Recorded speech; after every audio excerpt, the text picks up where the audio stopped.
এই যে কৌশল ক্ষমতার আদর্শ বনাম আদর্শের সাথে যে ট্যাকটিক্স নিয়ে যে ক্ষমতায়িত হচ্ছে, এটাকে আপনি কিভাবে দেখেন? মানে বাম রাজনৈতিক দলগুলো পশ্চিমবঙ্গে যেটা করেছে সেটাকে আপনি কিভাবে দেখেন, এবং তাদের যারা অনুসারী তারা কিভাবে এখানে প্রবঞ্চিত হচ্ছে বলে আপনার মনে হয়? বাংলাদেশ, ভারত নয় শুধু, সারা পৃথিবীতেই বেশিরভাগ জায়গায় রাজনীতির যে আগের যে একটা আইডিওলজিক্যাল বা আদর্শিক যে জায়গাটা আমরা আগে যে ভ্যালু দিতাম, সেই জিনিসটা আস্তে আস্তে ছোট হয়ে আসছে। এখন রাজনীতি হচ্ছে মূলত ক্ষমতার কাছাকাছি যাওয়া বা ক্ষমতায় যাওয়া। ক্ষমতা কেন্দ্রিক রাজনীতিটা সারা পৃথিবীতেই প্রাধান্য পাচ্ছে। আমাদের এখানে সাংঘাতিকভাবে আগে থেকেই আদর্শিক রাজনীতি ব্যক্তি পর্যায়ে ছিল, দল হিসেবে কিছু বাম সংগঠনের ছিল। ইন্ডিয়া তো সেটা বাম সংগঠনগুলো বা কংগ্রেস, এদের মধ্যে একটা আদর্শিক রাজনীতি ছিল।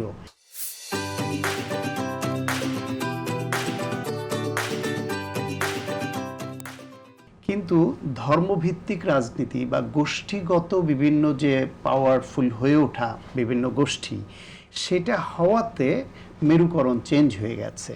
যেমন বাংলাদেশ আর ইন্ডিয়া মিলিয়েই আমি এভাবে বলতে চাই যে বাংলাদেশে বামপন্থীরা একসময় সাংঘাতিক আদর্শিক অবস্থানে থেকে রাজনীতি করত, কিন্তু কেন যেন মানুষ তাদের গ্রহণ করতো না ভোটের বাজারে। গ্রহণ না করার পেছনে কখনো মাসল পাওয়ার, কখনো টাকা, কখনো বামদের যে মানুষের কাছে যাওয়ার ভাষাটা হয়তো একটু দুর্বোধ্য, মানুষ কেমন যেন তাদের কথা বুঝতে পারতো না, অথবা বামদের বিরুদ্ধে অপপ্রচার যে বাম মানি কমিউনিস্ট, কমিউনিস্ট মানে আল্লাহ খোদার বিরুদ্ধে, ধর্মের বিরুদ্ধে, এরকম প্রচারণা তো অনেক সময় তো নানান কারণে এক পর্যায়ে দেখেন বামরা ফ্রাস্ট্রেটেড হতে হতে বামরা কেউ আওয়ামী লীগের দিকে ঝুঁকেছে, কেউ কখনো বিএনপির দিকে ঝুঁকেছে, কেউ আবার নিজেরাই জোট করে নানান চেষ্টা মেরুকরণের দিকে গেছে, কিন্তু তারপরও তাদের এমপি হওয়া, ক্ষমতার যাওয়া এটা হয়ে ওঠেনি বলে জোট বেঁধে অন্যের সঙ্গে মন্ত্রী হতে হয়েছে। ফলে তারা তাদের আদর্শকে জলাঞ্জলি দিল কিন্তু ক্ষমতার জন্য।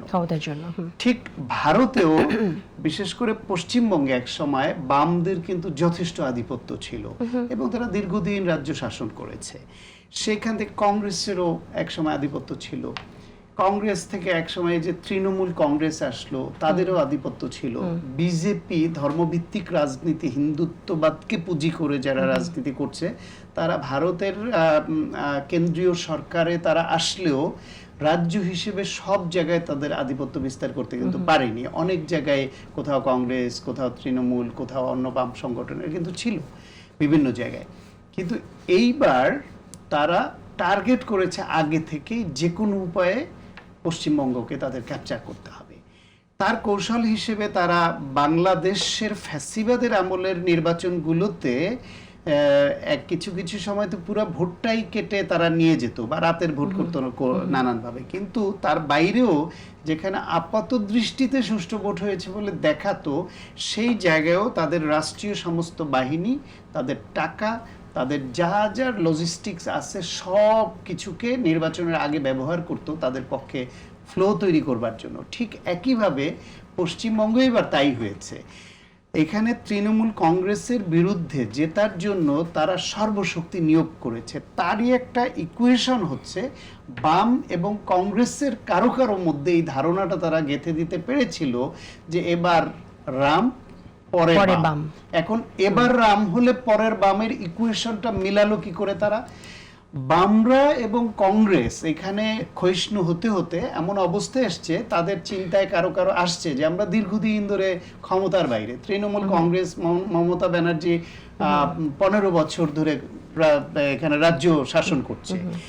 এইভাবে যদি মমতা ব্যানার্জি, তৃণমূল কংগ্রেসই আসে, তাইলে আমরা আর দাঁড়াতে পারবো না। তখন তারা ক্ষমতায় আসার জন্য তারা কেউ কেউ এই রকম একটা কনসেপ্ট দিল যে আমরা যদি এবার বিজেপিকে ভোট দেই, বিজেপি আসুক, হিন্দুত্ববাদ এবং তাদের উগ্রতা মানুষ দেখুক, পরে এদের থেকে কিছু লোক মুখ ফিরিয়ে নিবে এবং আমরা বলবো তোমরা তৃণমূল কংগ্রেসকেও দেখেছো, এই ইয়েকেও বিজেপিকেও দেখলা, ওদের যে উগ্রবাদ, ধর্মান্ধতা, হিন্দুত্ববাদ সব মিলে রাজ্যের যে ক্যারেক্টার সেটা ধ্বংস করে ফেলছে।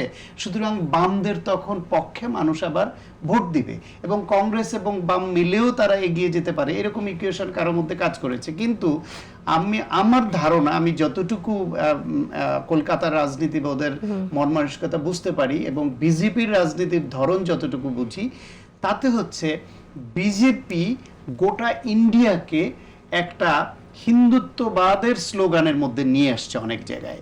আমাদের চারপাশ কিন্তু গেরুয়া পরিবেষ্টিত হয়ে গেছে অলরেডি, বাকি ছিল কলকাতা, সেটাও হয়ে গেল।